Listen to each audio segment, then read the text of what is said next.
சிம்ம ராசியை பொறுத்தவரை மிக மிக சிறப்பாக இருக்கு. 11ஆம் இடத்தில் பயணம் பண்ணக்கூடிய சந்திர பகவான்.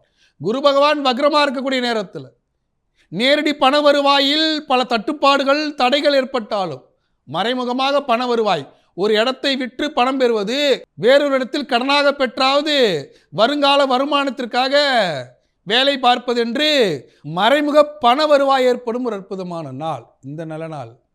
சிம்ம ராசிக்காரர்கள் திருநெல்வேலியில் அருள்பாலிக்கூடிய நெல்லையப்பர் காந்திமதி அம்மன் மனசல் நாளை தொடங்கும் போது இன்றைய நாள் ஒரு அற்புதமான நாளாக உங்களுக்கு அமையும். கன்னிராசியை பொறுத்தவரை மிக மிக அற்புதமா இருக்கு. கன்னிராசி 10ஆம் இடத்தில் பயணம் பண்ணக்கூடிய சந்திர பகவான் பதவி விஷயமாக, வேலை விஷயமாக உயர் அதிகாரிகளின் பாராட்டை பெறுவது, உயர் அதிகாரிகளின் சப்போர்ட் கிடைக்கக்கூடிய ஒரு அற்புதமான நாள். உங்களுடைய வேலைக்காக அவங்க ரெக்கமெண்ட் பண்ணக்கூடிய ஒரு அற்புதமான நாள் இந்த நல்ல நாள். கன்னிராசி அன்பர்கள் காஞ்சிபுரத்தில் அருள்பாலிக்கக்கூடிய உலகளந்த பெருமாள மனசல் நாளை தொடங்கும் போது இன்றைய நாள் ஒரு அற்புதமான நாளாக உங்களுக்கு அமையும். துலாம் ராசியை பொறுத்தவரை மிக மிக சிறப்பாக இருக்கு. துலாம் ராசிக்கு 9ஆம் இடத்தில் பயணம் பண்ணக்கூடிய சந்திர பகவான் நீண்ட நாட்களுக்கு பிறகு வங்கி சம்பந்தப்பட்ட கடன் பெறுவது, வீடு சம்பந்தப்பட்ட கடன் பெறுவது, வாகன சம்பந்தப்பட்ட கடன் பெறுவது என்று கடன் பெற்று அதன் மூலியமாக உங்களுடைய வாழ்க்கை தரத்தை உயர்த்தி கொள்ளும் ஒரு அற்புதமான நாள் இந்த நல்ல நாள். துலாம் ராசி அன்பர்கள் திருச்சி மலைக்கோட்டையில் அருள்பாலிக்கக்கூடிய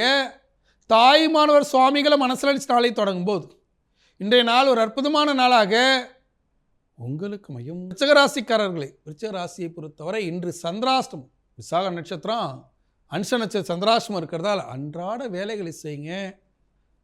சனி பகவான் 5ஆம் இடத்திற்கு வந்திருந்தாலும் 4ஆம் இடத்துல ராகு பகவான் பல்வேறு துன்பங்களை தந்து கொண்டு இருக்கிறார்.